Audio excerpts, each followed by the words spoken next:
Lübnan'dayız. Bu kez Beka bölgesindeyiz. Canlı yayınımızı Beka bölgesinden gerçekleştiriyoruz. Daha önce de İsrail'in hedefinde olan bir bölge.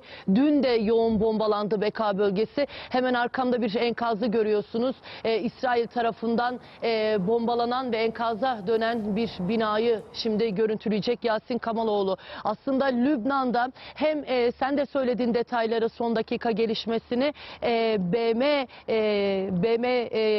barış gücü askerlerini hedef alan İsrail'in zaten günlerdir aslında Lübnan'da Birleşmiş Milletler barış gücü askerlerini hedef alan İsrail şimdi de Birleşmiş Milletler üssüne girdi. Tanklar üssün ana kapısını kırdı ve 15 barış gücü askeri yaralandı. Bütün bu gelişmeler Lübnan'ın güneyinde oldu. Lübnan'ın güneyinde BM barış gücü askerleri, birçok ülkenin askerleri uzun zamandır Lübnan'ın güneyinde konuşlanmış vaziyette. Daha önce de İsrail'in tacizleri oldu aslında bölgedeki askerlere yönelik ve aslında şunu da belirtmekte fayda var. Daha önce de tanklar BM barış gücünün etrafında konuşlanmıştı. Yani zaten bu saldırılar ilk değildi. BM karargahının etrafında İsrail askeri araçları konuşlanmıştı ama bu kez çok daha ileriye gitti İsrail ve doğrudan üsse doğru girdi ve tanklar üssün ana kapısını kırdı. 15 barış gücü askeri yaralandı. Şimdi 5 barış gücü askeri de geçtiğimiz günlerde yaralanmıştı. Aslında rakam 20'ye yükseldi. Yani şu an bölgedeki durumu zaten BM barış gücünü bile tanımayan, BM barış gücünün bölgeden çekilmesini isteyen, saldırgan tavırlarını sürdüren, hatta BM barış gücüne, askerlere ateş açan, saldırı yapan, tankla üsse giren bir İsrail'le karşı karşıyayız. Sıcak gelişmeyi tekrar hatırlatalım ve bir yandan da Lübnan'dan görüntüler, canlı görüntüleri ekrana getiriyoruz. Bir binanın hedef alındığını görüyorsunuz şu an ve o binanın enkaza döndüğünü görüyoruz. Tabii ki can kayıpları da artıyor Lübnan'da, sivil can kayıpları da artıyor ve bir yandan da yaralıların sayısı artıyor. Bölgede tansiyon düşecek gibi durmuyor. Lübnan'ın güneyinde Hizbullah ve İsrail askerleri arasında sıcak çatışmalar devam ederken bir yandan da son dakika gelişmesini konuşuyoruz. İsrail'in BM barış gücünü bir kez daha hedef aldığını konuşuyoruz. Bu kez çok daha ileriye gitti BM barış gücü üstüne girdi İsrail askerleri, İsrail tankları ve orada 15 barış gücü askeri yaralandı. Şimdi Benjamin Netanyahu bugün, İsrail Başbakanı bugün bir açıklama yapmıştı. BM Genel Sekreteri Guterres'e doğrudan çağrıda bulundu ve dedi ki bölgeden barış gücü askerleri, BM barış gücü askerleri çekilsin. Onlar oradan bir an önce ayrılsın. Şimdi BM zaten uzun zamandır bu gündemdeydi. Barış gücünün bölgedeki görevi ve daha önce de yine saldırılar düzenlendi. Saldırılardan sonra BM bölgeden barış gücünün çekilmeyeceğini duyurmuştu. Şimdi bundan sonra ne olacak? Barış gücü orada görevine devam edecek mi, çekilecek mi? Bunu bilmiyoruz. Ama görünen o ki şu son bir hafta içinde, hatta şu 5 gün içinde 20 barış gücü askeri, BM askeri yaralandı. Bir askerin durumu da ağır. Şimdi bunu bir tarafa koyarsak şu an Beka bölgesinden canlı görüntüleri ekrana getiriyoruz Yasin Kamaloğlu ile beraber. Bombalanan, İsrail tarafından bombalanan bir yer. Vurulan bu yer Hizbullah'a mı aitti? Bilmiyoruz. İsrail yapmış olduğu bütün saldırılarda gerekçe olarak Hizbullah'ın karargahlarını, Hizbullah'ın cephaneliklerini, Hizbullah'ın önemli isimlerini hedef aldığını duyuruyor. Bu kez burada yaptıkları saldırıda Hizbullah mı hedef alındı? Ama bir yandan Hizbullah evet hedef alınıyor ama çok ciddi bir sivil kayıp da söz konusu. Siviller hayatını kaybediyor. Yaralanan çocukları bugün görüntüledik Beka bölgesindeki hastanede. Yani durum çok ciddi gerçekten.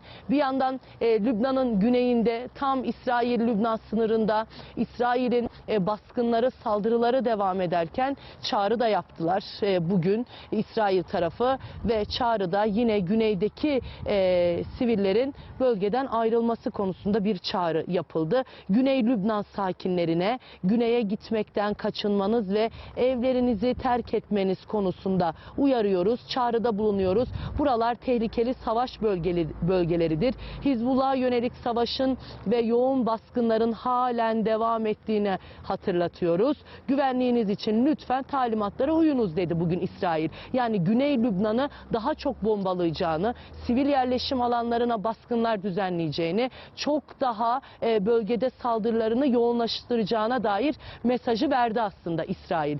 Bugün ne yaptı bir de? Evet, sivil yerleşim yerleri bombalanıyor, Hizbullah karargahları, Hizbullah'a yönelik hedefler vuruluyor. Bir yandan da işte BM barış gücü askerleri de hedef alınıyor.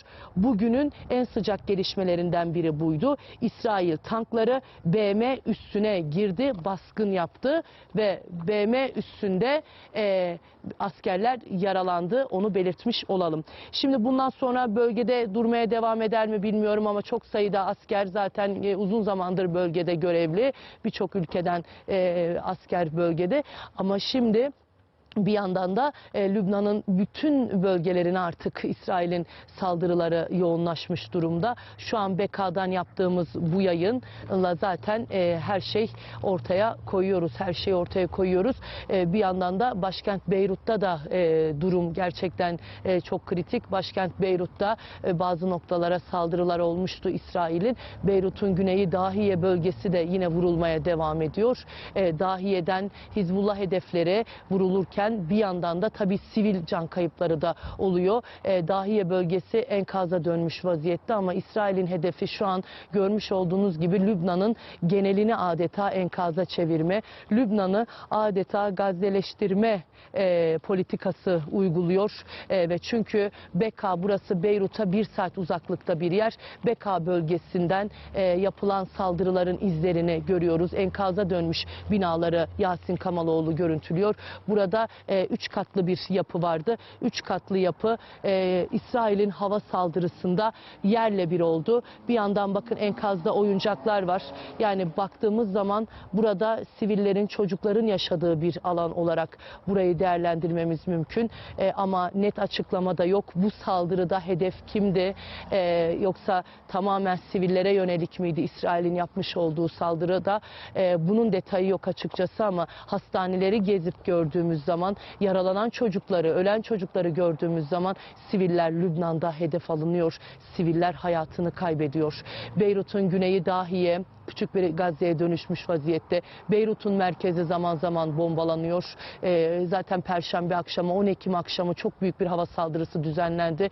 3 bina enkaza döndü. 22 kişi hayatını kaybetti. Beyrut'un biraz yukarısına çıkıyoruz, doğusuna çıkıyoruz. Beka bölgesi. İşte biz de şu an Beka bölgesindeyiz. Beka dün gece 2 defa vuruldu. 2 hava saldırısı düzenlendi Beka'ya ve Beka'da da bazı yapılar yine enkaza dönüştü. Can kayıpları oldu. Yine Baalbek bölgesi var Beka Vadisi çevresinde. Yine Hizbullah'ın aslında konuşlandığı bir noktadır. Genellikle Şii kesimin yaşadığı bir bölge. Baalbek de zaman zaman vuruluyor. Baalbek'te bir hastane vuruldu dün.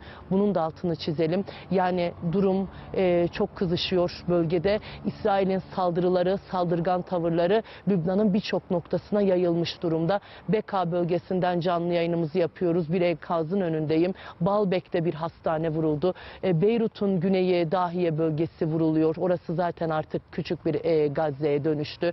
Beyrut'un merkezi, kalbi vuruluyor. Aşağıya indiğimiz zaman Lübnan-İsrail sınırı, sınırda İsrail askerlerinin kara harekatı başlattığı nokta baskınlar düzenliyor. Kara harekatını sürdürüyor ama Hizbullah Lübnan'ın güneyinde bir direniş sergiliyor. Ama her iki tarafta da can kayıpları var. 2006'da neler yaşandıysa Lübnan'da aynı şeyler yaşanıyor aslında. 2006 yılında Hizbullah İsrail arasındaki savaş, o 34 gün süren savaşta Hizbullah İsrail'i püskürtmüştü Lübnan'ın güneyinden. Bu kez aynı direnişi, aynı direnci gösterebilecek mi Hizbullah, bu bilinmez ama şu an bir direniş sergiliyorlar. Sıcak çatışmalar devam ediyor ama 2006 döneminden çok daha yoğun saldırılar var.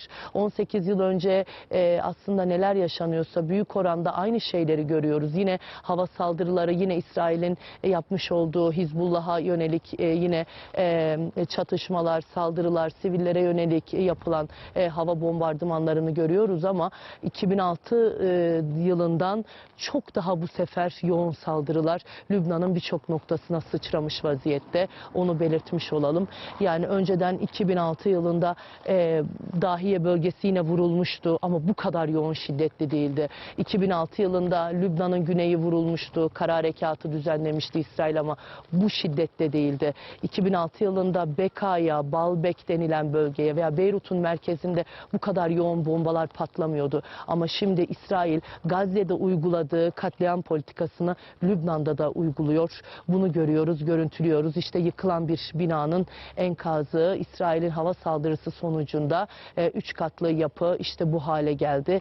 İçeride enkazın içinden şöyle görüntüleri ekrana getiriyor Yasin Kamaloğlu. Çocukların oyuncaklarını görüyoruz.